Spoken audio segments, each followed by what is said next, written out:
Friends, आज हम बात करेंगे जीटीएल इंफ्रास्ट्रक्चर लिमिटेड के बारे में। और जैसा कि आप लोग देख पा रहे हो दोस्तों कि आज के दिन जीटीएल जो है वो बिल्कुल ही हमें फ्लैट ट्रेड करता हुआ दिखाई दे रहा है। तो आज इस वीडियो के माध्यम से हम लोग जानेंगे दोस्तों कि जीटीएल में अभी हमें इस लेवल पे एंट्री लेना सही होगा या नहीं, क्योंकि जीटीएल में हमें कुछ खास तेजी बनते हुए नहीं दिखाई दे रही है और जीटीएल में भी हमें एक अच्छी खासी प्रॉफिट बुकिंग भी होते हुए दिखाई दे रही है। तो अभी इन्वेस्टर्स ये चीज लेकर कंफ्यूज है, वो लोग समझ नहीं पा रहे हैं कि जीटीएल में अभी क्या करना चाहिए। बहुत सारे लोग ऐसे हैं कि जीटीएल में अभी वो लोग फंसे पड़े हुए हैं, देखा जाए तो उनको अभी लॉस हो रहा है, तो उनका अगला रणनीति क्या होना चाहिए। जीटीएल को लेकर बहुत ही इंपॉर्टेंट खबर सामने निकल कर आई है और आने वाले समय में दोस्तों इस खबर से जीटीएल को बहुत ज्यादा ही इंपैक्ट पड़ने वाला है। तो वो क्या खबर है, किस लिए वो खबर आप सभी लोगों के लिए इंपॉर्टेंट रहने वाली है, तो हम लोग डिस्कस करेंगे इस वीडियो के माध्यम से। तो मेक श्योर दोस्तों वीडियो को स्किप ना कर पूरा देखो, ताकि आप चीजों को सही से समझ पाओ और अपनी खुद की इन्वेस्टमेंट डिसीजन ले पाओ। लेकिन दोस्तों मेरी आपसे एक ही रिक्वेस्ट रहेगी कि चैनल को सब्सक्राइब और वीडियो को जरूर से लाइक कर देना, ताकि आपको इस तरह की अपडेट्स रेगुलर बेसिस पर मिलती रहे। तो चलिए फ्रेंड्स, वीडियो को स्टार्ट करते हैं। तो सबसे पहले अगर इसके आज के कारोबार पर नजर डाले तो स्टॉक जो है ओपन हुआ ₹1.25 में, हाई बनाया इसने ₹1.30 का, लो बनाया इसने ₹1.25 का। और आप देख पा रहे हो दोस्तों इसमें हमें कोई भी तेजी बनते हुए नहीं दिखाई दे रही है। ये स्टॉक बिल्कुल ही फ्लैट ट्रेड करता हुआ हमें दिखाई दे रहा है आज के दिन। वहीं अगर एनएससी के वेबसाइट पर जाओगे दोस्तों, यहाँ पर अगर देखोगे जो टोटल वॉल्यूम जो आज के दिन ट्रेड हुआ है वो है 2,88,93,096 की, जिसमें से टोटल क्वांटिटी जो डिलीवरी बेसिस में उठा ली गई है वो है 1,65,08,555 की, और जो डिलीवरी का परसेंटेज हमें दिखाई दे रहा है वो 61.67% का हमें दिखाई दे रहा है। तो डिलीवरी का परसेंटेज जीटीएल में हमें अच्छा खासा दिखाई दे रहा है। वहीं अगर आप इस बॉक्स को देखोगे,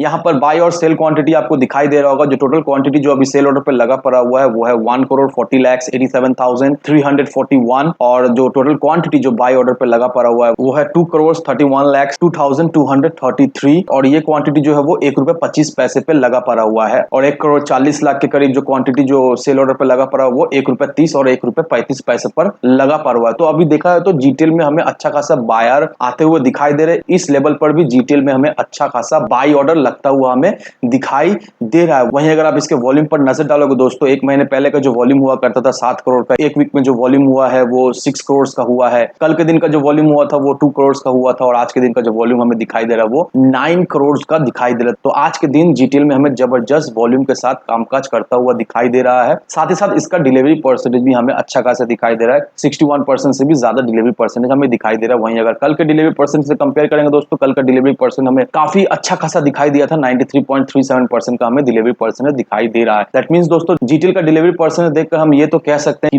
जो लोग जीटीएल को बाई कर रहे हैं वो लोग सिर्फ और सिर्फ इंट्राडे में ही ट्रेड करके नहीं निकल जा रहे हैं, वो लोग जीटीएल को बाई करके होल्ड कर रहे हैं, डिलीवरी बेसिस में जो है वो उठा रहे हैं। वहीं अगर इसके कम्युनिटी सेंटीमेंट्स को देखेंगे दोस्तों, कम्युनिटी सेंटीमेंट्स भी काफी ज्यादा हमें अच्छा खासा दिखाई दे रहा है। जीटीएल का 77% लोग चाहते हैं इसे बाई करने के लिए, 8% लोग चाहते हैं इसे सेल करने के लिए, और 15% लोग चाहते हैं इसे होल्ड करके रखने के लिए। तो कम्युनिटी सेंटीमेंट्स भी जीटीएल का साथ देता हुआ हमें दिखाई दे रहा है, लेकिन इसके बावजूद भी जीटीएल में हमें कोई भी कुछ खास तेजी बनते हुए नहीं दिखाई दे रही है। कल के दिन में जीटीएल में हमें गिरावट होता हुआ दिखाई दिया था, आज के दिन भी जीटीएल में हमें गिरावट होता हुआ दिखाई दे रहा है। जीटीएल देखा है तो बिल्कुल ही अभी फ्लैट चल रहा है। तो जिस तरह से वॉल्यूम में हमें इजाफा होते हुए दिखाई दे रहा है, डिलीवरी परसेंटेज भी हमें अच्छा खासा इजाफा होते हुए दिखाई दे रहा है, और कम्युनिटी सेंटीमेंट्स भी जीटीएल का हमें साथ देता हुआ दिखाई दे रहा है, लेकिन इसके बावजूद भी दोस्तों जीटीएल में हमें कोई भी कुछ खास तेजी बनते हुए नहीं दिखाई दे रही। तो अभी जान लेते हैं दोस्तों, ये जो तेजी बनते हुए हमें नहीं दिखाई दे रही, कौन सा कारण है, किस वजह से जीटीएल में हमें कुछ भी तेजी बनते हुए नहीं दिखाई दे रही है। और 5G से रिलेटेड बहुत ही इंपॉर्टेंट अपडेट आई है सामने, और इस अपडेट से डायरेक्टली इनडायरेक्टली जीटीएल को भी हमें इंपैक्ट पड़ता हुआ दिखाई दे सकता है आने वाले समय में। तो वो क्या खबर दोस्तों उसे जान लेते हैं। अब इस आर्टिकल को देखो दोस्तों, after high spectrum pricing private network issue becomes another hurdles for 5G। अब इसका मतलब क्या निकल कर आया दोस्तों, मैं आपको सारा चीज डिटेल में समझा देता हूं। अब 5G के ऑक्शन में टेलीकॉम प्लेयर्स की तरफ से जो रिस्पॉन्स आता हुआ दिखाई दिया वो कुछ खास आता हुआ नहीं दिखाई दिया था, क्योंकि स्पेक्ट्रम का जो प्राइस है वो बहुत ज्यादा ही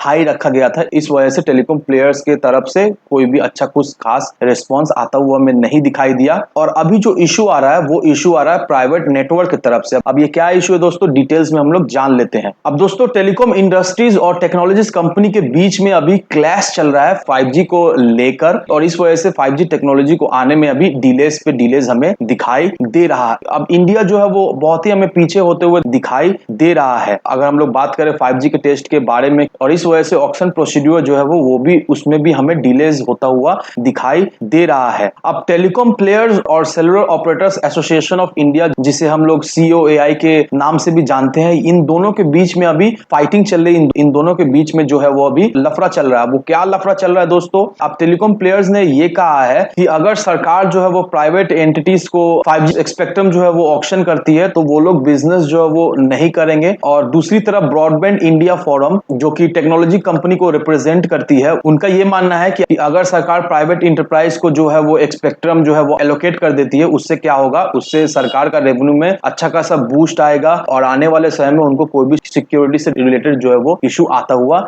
नहीं दिखाई देगा। अब बड़े बड़े कंपनीज जैसे कि टीसीएस हुआ, टाटा कम्युनिकेशन हुआ, ये लोग फेवर में है कि 5G स्पेक्ट्रम जो है वो प्राइवेट इंटरप्राइज को जो है वो एलोकेट कर दिया जाए एज पर ट्रायल रेगुलेशन। लेकिन बड़े बड़े जो डिसीजन मेकिंग बॉडीज है जैसे कि department of telecommunication, digital communication commission, ये लोग क्या कर रहे हैं, ये लोग ट्रायल के ये जो व्यू है वो एक्सेप्ट नहीं कर रहे हैं और इनका ये मानना है कि प्राइवेट इंटरप्राइज को जो है वो इस तरह की फैसिलिटीज जो है वो ना प्रोवाइड की जाए। तो अब दोस्तों देख लो दोस्तों किस तरह का क्लैश अभी लगा पड़ा हुआ है टेलीकॉम इंडस्ट्रीज और टेक्नोलॉजीज कंपनी के बीच में। और ये क्लैश के वजह से दोस्तों 5G का ऑक्शन में भी देरी हो रहा है, प्लस 5G का स्पेक्ट्रम का जो प्राइस है वो भी हाई है। इस वजह से भी 5G आने में डिलेज हमें होता हुआ दिखाई दे रहा है। क्योंकि अगर आप यहां पर देखोगे दोस्तों कि इंडिया में 5G स्पेक्ट्रम का जो प्राइस रखा गया है एज कंपेयर टू जर्मनी वो 2.6 टाइम्स हायर है, एज कंपेयर टू यूके वो 3.8 टाइम्स हायर है, as compare to South Korea वो 4.4 टाइम्स हायर है। तो अब देख लो दोस्तों फॉरेन कंट्रीज में जो स्पेक्ट्रम जो ऑक्शन किया गया है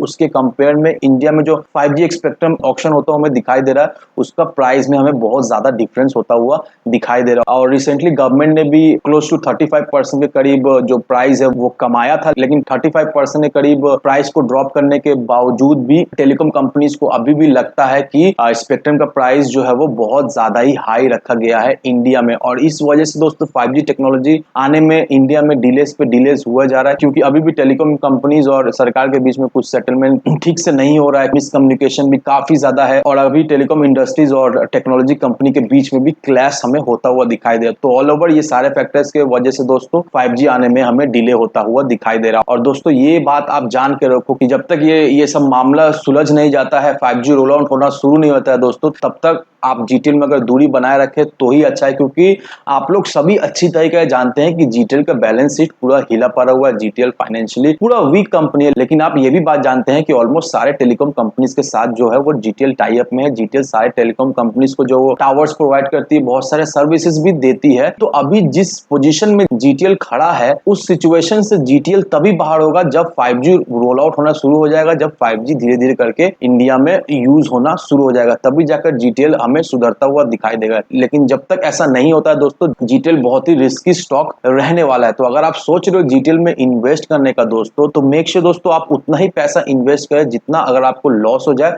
तो आपको अखड़े नहीं। क्योंकि मैं जब जब जीटीएल के बारे में वीडियो बनाता हूं तब तब मैं आपको यही बताता हूं कि जीटीएल एक बहुत ही हाई रिस्की स्टॉक है। लिमिटेड क्वांटिटी में ही, लिमिटेड अमाउंट में ही आप इन्वेस्ट करें, क्योंकि ये बहुत ही रिस्की स्टॉक है। इसमें बड़ा बेट खेल के आपको बिल्कुल ही फायदा नहीं है। और जो लोग जीटीएल से कुछ पैसा कमाना चाहते हैं दोस्तों, तो सलाह यही रहेगी कि 10 पैसा 20 पैसा जब भी आपको जीटीएल से प्रॉफिट मिले बस आप उसी समय प्रॉफिट बुक कर लो। क्योंकि अगर आप सोचोगे कि जीटीएल में एक जबरदस्त तेजी बनेगी, 2 रुपया 4 रुपए का तेजी पकड़ेगा या 5 रुपए 6 रुपए का तेजी पकड़ेगा जीटीएल, तब जाके मैं प्रॉफिट बुक करूंगा, तो ऐसा अभी फिलहाल इस करंट सिचुएशन में तो होने वाला नहीं है। आने वाले समय में कैसा अपडेट है क्या नहीं है वो तो मैं आपको वीडियो के माध्यम से अपडेट करता ही रहूंगा। लेकिन अभी फिलहाल जीटीएल में अगर आप कमाना चाहते हो 10 पैसा 20 पैसा मैक्स टू मैक्स 15 पैसा का जब भी आपको प्रॉफिट हो तो आप जस्ट जीटीएल से प्रॉफिट बुक करके निकल जाए, बस उतना तक ही। लेकिन उससे ज्यादा आप बिल्कुल ही ना सोचे दोस्तों, नहीं तो आपको भारी से भारी लॉस सहना पड़ेगा। तो इन सारे फैक्टर को कंसीडर करो दोस्तों, उसके बाद ही अपना एक इन्वेस्टमेंट डिसीजन लो। लेकिन दोस्तों मेरी आपसे एक ही विनती रहेगी कि विदाउट एनी डिटेल रिसर्च किए बिना कहीं पर भी इन्वेस्टमेंट ना करें। वीडियो अगर आपको पसंद आए तो लाइक शेयर सब्सक्राइब जरूर करना। तो चलिए फ्रेंड्स, मिलते हैं हम अगले वीडियो में।